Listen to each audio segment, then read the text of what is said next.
Hello বন্ধুরা, তোমরা সবাই কেমন আছো? আশা করি ভালো আছো আর আমিও ভালো আছি। আজকে আমি আবার একটা নতুন রেসিপি তোমাদের কাছে নিয়ে চলে এসেছি। এই রেসিপিটা শুধু একটা রেসিপি না বা একটা রান্না না, এটা হচ্ছে আমাদের কাছে ইমোশন, ছোটোবেলার স্মৃতি জড়ানো ইমোশন। চলো তাহলে রেসিপিটা শুরু করি। বুঝতে পারছো তো ভিডিওটা দেখে রেসিপিটা কিসের ওপর? রেসিপিটা হলো ছোটোবেলার সেই হলুদ চাউমিন, মায়ের হাতে বানানো, যেটা মা আমাদের স্কুলের টিফিনে বানিয়ে দিতেন। দেখতে পাচ্ছ কতটা সুন্দর হয়েছে। হয়তো মায়ের হাতের সেই টাচটা নেই, সেই রকম খেতে হবে না, তবে সেই রকম করে করার চেষ্টা করেছি। তোমরা দেখো, আশা করি ভালো লাগবে।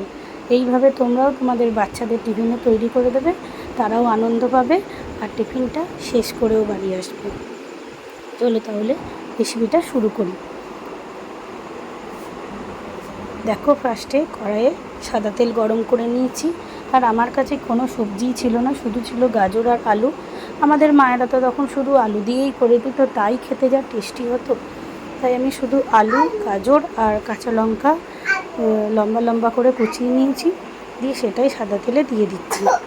আর অল্প নুন আর হলুদ গুঁড়ো দিয়ে খুব ভালো করে নেড়েচেড়ে ভেজে নিচ্ছি। দেখো, আমার ভাজা হয়ে গেছে, আলু গাজর দুটোই সিদ্ধ হয়ে গেছে। এবার পরিমাণ মতো চিনিটা দিয়ে দিচ্ছি। এই চাউমিন মায়েরা একটু মিষ্টি মিষ্টি বানাতো, তাই আমি একটু চিনিও দিলাম। আর অল্প একটু লঙ্কার গুঁড়ো দিয়েছি, তোমরা চাইলে এটা স্কিপ করে দিতে পারো। আমি একটু ঝাল পছন্দ করি, তাই অল্প একটু লঙ্কার গুঁড়ো দিয়েছি। আর আমার বাড়িতে ম্যাগি মশলা ছিল, সেটাও দিয়ে দিয়েছি। এটা কিন্তু সম্পূর্ণ একটা নিরামিষ রেসিপি, তোমরা চাইলে নিরামিষের দিনে এটা বানিয়ে খেতে পারো। দেখো, আমি ম্যাগি মশলাটা দিয়েও খুব ভালো করে সবজিগুলো নেড়ে নিয়েছি। এবার সিদ্ধ করে রাখা চাউমিনটা দিয়ে দিলাম, খুব ভালো করে নেড়ে চেড়ে মিশিয়ে নিচ্ছি। এবার খুব ভালো করে ভাজা ভাজা করে নেব। এরকম আমি খুব ভালো করে নেড়ে চেড়ে একভাবে মিশিয়ে নিয়েছি। এবার শেষে আরও একটু ম্যাগি মশলা আর অল্প একটু গোলমরিচ গুঁড়ো আর একটু দিয়ে দেবো, আর কিছুই না, হয়ে গেল।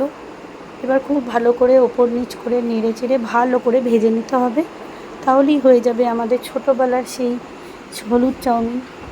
এই চাউমিনটা খেতেও যেমন দুর্দান্ত হয়েছিল, আর খেয়েও আমার ছোটোবেলার কথাটা খুব ভালো করে মনে পড়েছিল, তাই তোমাদের সঙ্গে শেয়ার করে নিলাম। চলো তাহলে, আমার ভিডিওটা যদি ভালো লেগে থাকে, আমাকে যদি ভালো লেগে থাকে, তাহলে আমার ভিডিওটি একটি লাইক করে আমার চ্যানেলটি সাবস্ক্রাইব করে দেবে। ফেসবুক থেকে দেখে থাকলে পেজটিকে